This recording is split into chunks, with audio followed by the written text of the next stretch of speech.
You're listening to the Behind the Booth podcast with DJ iSizzle, where music, weddings, and unforgettable stories come to life.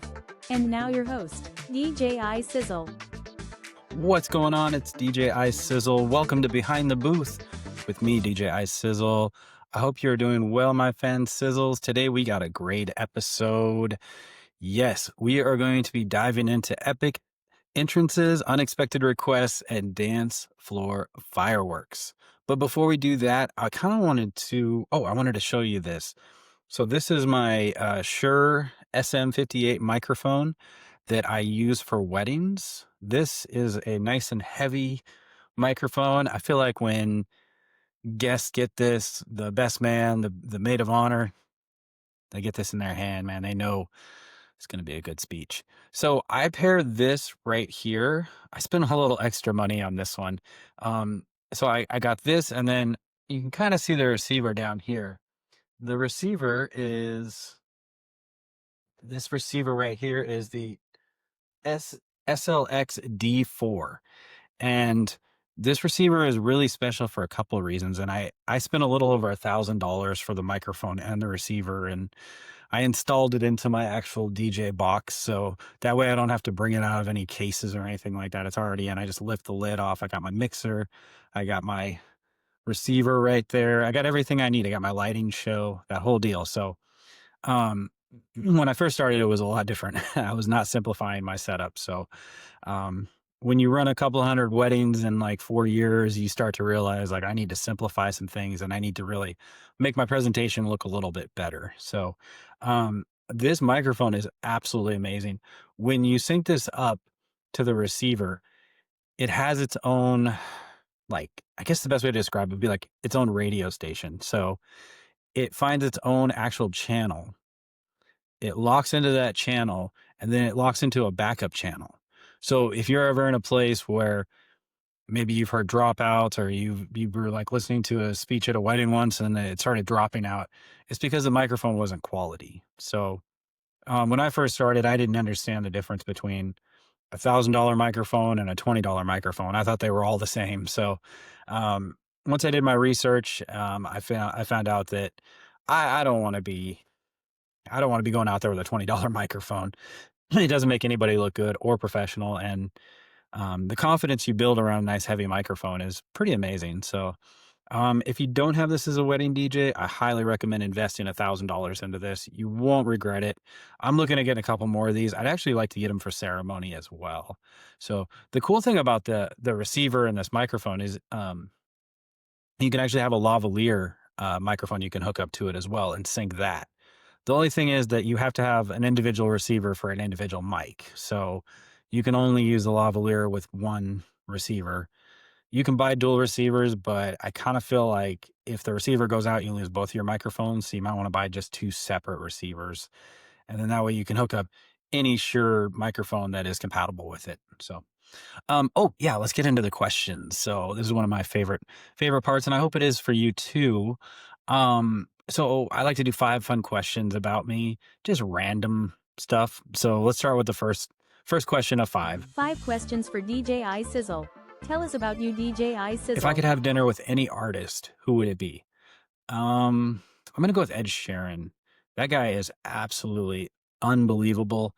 I know we're so used to like seeing him now, like all the time, and hearing his music, but 10, 11 years ago when Thinking Out Loud first came out, or even Perfect, like that was a moment. Like I still remember I heard it at a wedding. The first time I heard it was at an actual wedding, and I instantly loved the song. So for me, finding an artist that if I instantly love a song and it was made over 10 years ago and I still play it, I would love to talk to him and just be like, man, what was going on like the week before you wrote that song? Like, what were you doing when you wrote that song? Like, what was that actual moment where you were just like, I got to write something here. I got it.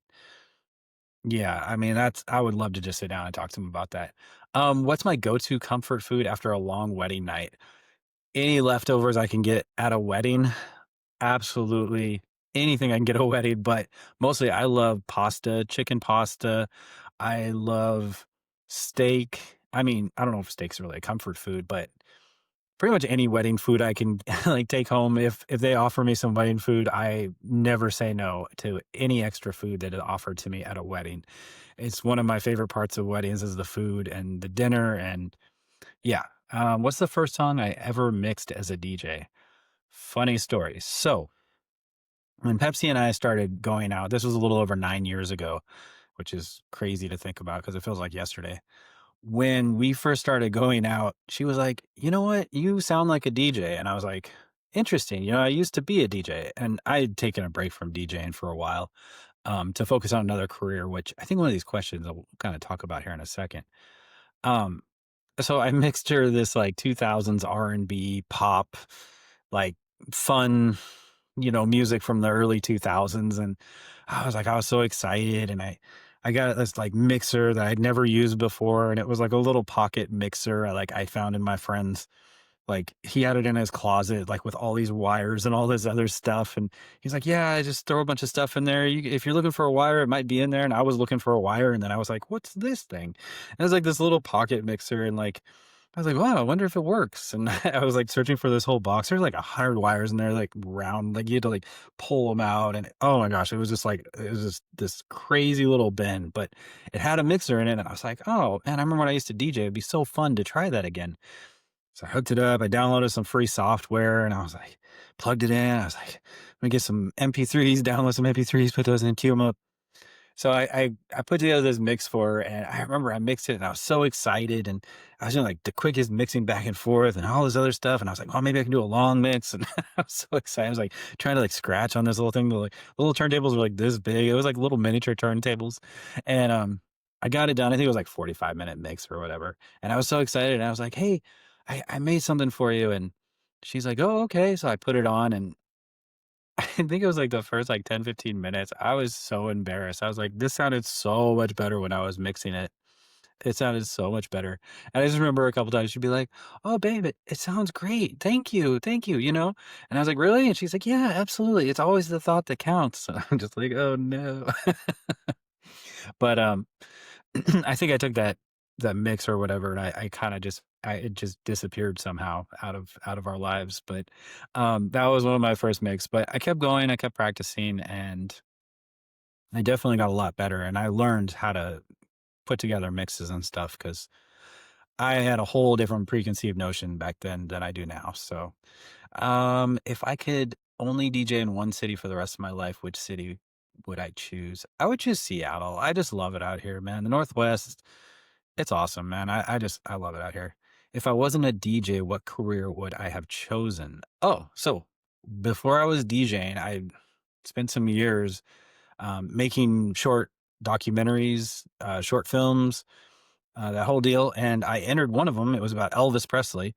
And I entered one of them into a film festival, and it was in Washington, D.C. It was called the World Music and Independent Film Festival. And I won Best Short Documentary. And it was so cool because this was in like Washington, D.C. So I flew from Washington State to Washington, D.C. I stayed there at like, it was like one of the nicest hotels. Um, there was a couple hundred people out in the audience. It was in like a ballroom. You had to like wear a suit and tie, the whole deal. And they announced my name, and I was like, "What?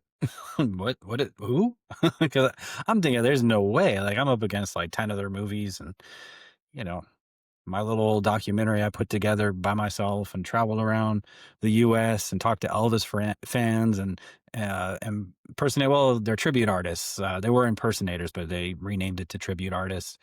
And I met so many cool people along the way. And I actually still know a lot of those people from that documentary. And I'm actually friends with them on Facebook. And I don't know, they're always so nice. They're just like, "Oh, it's so nice to see you. And when are you gonna come visit us in Texas?" and all this stuff. So yeah, this was a very highlighting moment. But something I learned after making this documentary is that documentaries take a lot of time, a lot of effort to put together. And the reward is never as good as maybe you hope.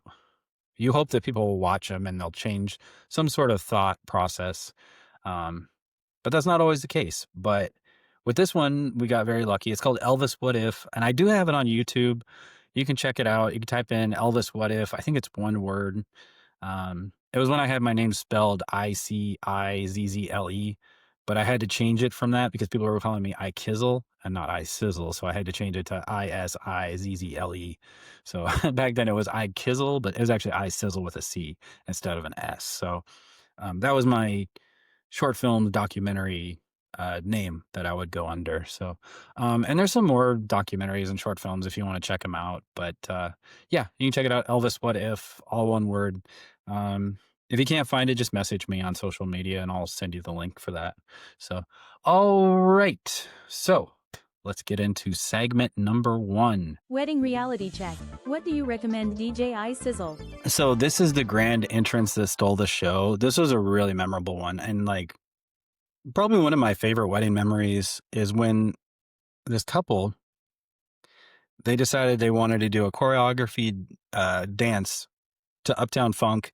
They wanted to wear matching sunglasses, matching jackets. It was pretty cool. And they let me know before, and they said, hey, here's a part of the song. Can you play from here? Go ahead and mix it out right here. We just want to get all the people that we know, our guests, our family, friends. We just want to get them really hyped. And we're going to also have the bridal party join us like halfway through. And we're just going to completely surprise people, catch them off guard as they're having conversations. Don't announce anything. If you feel like you need to announce something because no one's paying attention, but just turn the music way up and we're going to come out and we're going to, we're going to go for it. And the fun thing is like, I really encourage this kind of stuff because I think when you're planning a wedding, there's so many details as a couple that those little things like, what if we did come out wearing matching outfits and sunglasses, or we put on like jackets and we did something a little different. We stepped out of our comfort zone. Let's do something for the guests. Let's get them all like riled up and like thinking about something different because, guests, they enjoy little things like that. And as much as they want to get to the food, they do also like love the interaction and love that you would put yourself out there as a couple. So it might loosen their pockets a little bit too, as well, to help you in your new life together. So yeah, I think if your grand entrance sets the tone for the night, definitely make it unforgettable and choose a song that really reflects you guys and something that would really get your friends and family like up on their feet and really cheering you on. So as well as it makes for great photos. And if you have a videographer there, it's gonna make for a great video as well. All right, let's move on to segment number 2, Dance Floor Diaries. Dance Floor Diaries. Tell us more, DJ iSizzle. So this is an interesting one because this is a song that sparked kind of like, I would say like a firework moment, and it's not Katy Perry, but this is also a song I get on a lot of do not playlists. So I'm always careful with it when it comes to requests. Like when the song first came out, I mean, it was a hot song and everybody wanted to hear it all the time. But I will never forget this summer wedding where the groom requested that they were going to have fireworks going as they did their exit, but they also wanted the chorus of "Shut Up and Dance" by Walk the Moon. So they wanted the fireworks to go off, and they're like, "Shut up and dance," and they wanted everybody just to sing at the top of their lungs. And what was cool about this is that the guest didn't know, but this is something that he'd kind of like planned, but he didn't even tell me. So I was all surprised too. He's like, "Hey, can you play that song, Shut Up and Dance?" I'm like, "Sure, I got you." He's like, just play it from the beginning and then hand me the microphone and I'll let the guests know, everybody out on the dance floor. He didn't even have to say everybody out of the dance floor. That song came on and everybody ran out there and they all started dancing. And I gave him the microphone. He's like, "Come on, everybody, like, let's sing along. Let's have a great time." And yeah, it went off. It was really fun. So if you can do something like that, I do recommend coordinating it before, if it's maybe a lesser known song, just so that the DJ or myself can have it ready for that moment, and I can have it queued up, and I can be thinking about the songs before this, making sure, looking around, making sure we can have all the people within a range so they're not, 300 feet away, or, you know what I mean? We can kind of bring everybody back and say, "Hey, I need everybody on the dance floor, for something," and we can just get them out there. So, yeah, I like Dance Floor Diaries, man. This is a great segment, and I love that I get to share these small little stories. So, all right, let's move on to segment number 3, your wedding energy hack. Your wedding energy hack. Tell us more, DJ iSizzle. Here's today's tip. if you want to keep the dance floor packed all night, you want to do what I have. It's called a party reset. So it's that big moment after dinner and speeches, and everyone's kind of like, could you use some cake or something? This is where you want to do your party reset, and we we can go back to maybe incorporating a second grand entrance. I know a lot of the times when I'm DJing, the couple will come back out after their grand entrance. Like they'll go walk around, or maybe they'll get some photos, and then they'll come back like 10 minutes later, and people will cheer them again. So you can definitely bring in a second grand entrance. There's no rules on that. Like you can also do like a confetti drop, or you can say, "Hey, this is our favorite song. We want to thank you guys for being here. Help us sing along. We're gonna do a big sing along track." Um, I had a couple bring out ice cream, like, during the late night set. They had an ice cream truck right next there. They said, "Everybody grab some ice cream. We're gonna go to the middle of the dance floor. We're gonna have some fun."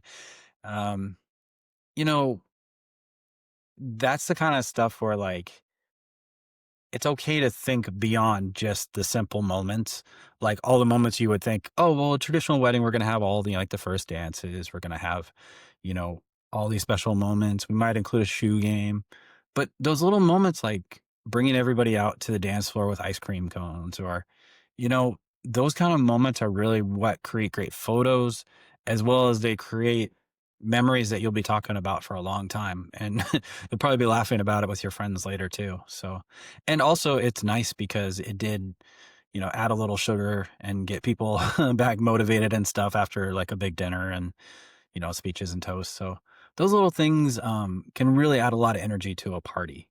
And I think it's hard to think beyond just getting the overall wedding planned and just taken care of versus like, what if we did this? But I think I would say like the best way to do this is plan your wedding out how you want it planned out, and then go, what if we added this here? Now that everything's laid out, what if we put this little moment in here? What if we added this little moment over here? And it's not a lot. And a really good wedding DJ will be like, yeah, absolutely. I go through and I have a wedding, or I have a DJ program, Serato, where I create playlists. I download each MP3 from the playlist, either a Spotify playlist or YouTube playlist or Apple Music. I'll download all the MP3s. I'll load them into my program, and then I'll make little notes within the playlist. So I'll create like a pre-ceremony playlist, and I'll put the time. I'll put the ceremony, and I'll put the time. Put, this is the wedding party entrance. This is the bride entrance. This is the exit song. So all those little things are very important. And if you tell your wedding DJ, hey, we're going to do this at this time, he'll probably put it in his program and make a little note on there as well. So um, don't be afraid to try those things, but make sure you get your everything planned out first, and then add those little extra special touches if you still have the energy and if you still want to do that kind of stuff. So I always say, like, it's better to have more things planned than not enough, because the last thing you want to have is too much time where people get bored, or they just are like, well, what else is going on? There's nothing going on for an hour. I guess we're done. We're just going to be dancing for another 5 hours. So little things like that, little touches, like, guests remember, and they really appreciate that as well. All right, moving on to segment number 4, request roulette. Request Roulette. Do you take requests, DJ iSizzle? At a wedding last year, someone requested Bohemian Rhapsody by Queen. At the height of the energy, we are dancing, partying, jumping up and down. And can you imagine the DJ just ends all that when everybody's just high up energy and just says, "Mama just killed a man"? Yeah, that's going to be a lot of fun. Like, you get some requests like that from guests, and you're like, I better use my judgment here. Let maybe the dance floor cool off a little bit. Let these high energy tracks kind of run their course, and then do a dip moment. And that's what I did. So if the couple says it's okay for requests, use your judgment. Don't just throw on the next request from a guest, because sometimes those requests aren't in line with the energy and the rhythm that you're building. Guests know one thing and one thing only. They want to party, they want to have a great time. and they occasionally want a song request that is completely out of left field. Sometimes it works because it's an inside request that the couple and the guest know. But if it's a song that's kind of slower, but the good news is everybody knows the lyrics to Bohemian Rhapsody. But you have to be careful and know when to bring in Bohemian Rhapsody and how to properly bring it in. And one thing I like to do is look, if the energy has kind of died out and we're done with the 128s, we're done with the jumping up and down, and we just need a moment to bring it down and have everybody sing along. That's where you bring it down. You let the song play out, the previous song, and then you say, "Hey, everybody, I need you to help me sing from the top of your lungs. I want to let's create a moment where everybody's just singing, we're swaying back and forth. Let's just cool down for a moment and help me with this song. If you know it, let's sing it top of our lungs." And then that's when you bring it in, and you bring it in at the part that everybody knows, and you play it just enough. You don't have to play the full 7 minutes of Bohemian Rhapsody, but you should play at least a minute just to get everybody a vibe. And a lot of that's experience too. Like you need to know. Also, I have some cool remixes too that add a little more drum to it. So that way it doesn't die out as much. So there's little techniques as a wedding DJ that experience is the only way you're going to learn them. You can research, you can look at the best of lists, but some of those best of lists aren't very good. And they're made by like record companies just to get you to play the songs. So I'm always very selective and careful with that kind of stuff. And sometimes you need a left turn song, and sometimes a request will do that for you. So, all right, let's move on to segment. Track of the episode. Play us a banger, DJ iSizzle.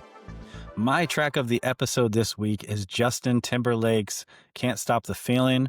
This might have been a previous track before on a previous episode. I don't remember, but this song came to mind the other day, and I love this song. It's such a fun song. And you don't have to play the full 4 minutes. You can mix it in. I have a cool little DJ mix where it gives me a 16-bar intro, play the song for about 2 minutes, and then it gives me another 16-bar intro. So I have two different versions I can choose from. Um, it is a fun song. Sometimes it gets the floor started. It just kind of depends if people are like in the mood for that era of music. And, it is a fun song though. I mean, you can play it between dinner.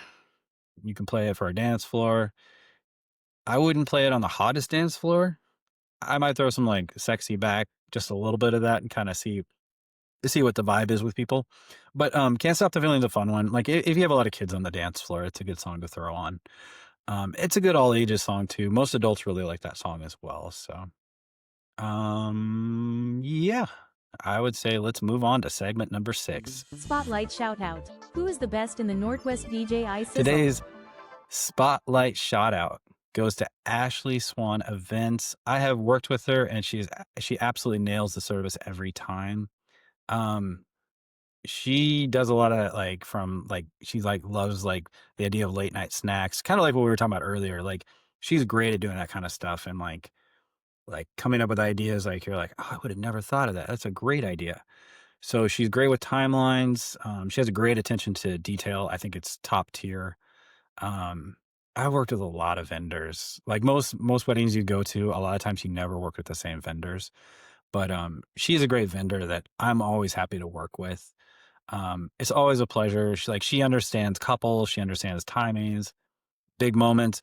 She also understands like not to push you as a couple, but also like be like give you a little nudge, like, hey guys, we are getting 15 minutes off the schedule. We should probably do some more stuff here. We don't want people to leave. We want to keep them here, keep them entertained. So if you're looking for somebody that's like super organized, super easy to work with, um, she's the one. Ashley Swan Events, highly recommend. All right, that's going to be today's episode. Thank you so much for stepping behind the booth with me, DJ iSizzle. This was episode 6. We like to call it Epic Entrances, Unexpected Requests, and Dance Floor Fireworks. I hope you love the stories and tips. If you have any questions or anything like that, hit me up on social media, leave a comment. Let me know what you would love me to talk about. I'm always happy to share any experiences. Also, if you're planning your big day, you're looking for a DJ, feel free to go to djissizzle.com, hit the book now button, go to the form. It's like 4 or 5 questions. Just fill it out. We can do a Zoom meeting and talk about all the details of the wedding. Whatever works best. I'm always on social media, always here to help. Yeah. Let me think here. What else? Oh, you know what? I need to say until next time, keep the music loud, the energy high, and the dance floor alive. And remember to stay sizzling. Talk to you soon. Bye, guys. Thanks for tuning in to the Behind the Booth podcast hosted by DJ iSizzle. Remember to keep the music loud, the energy high, and your memories unforgettable. See you next time.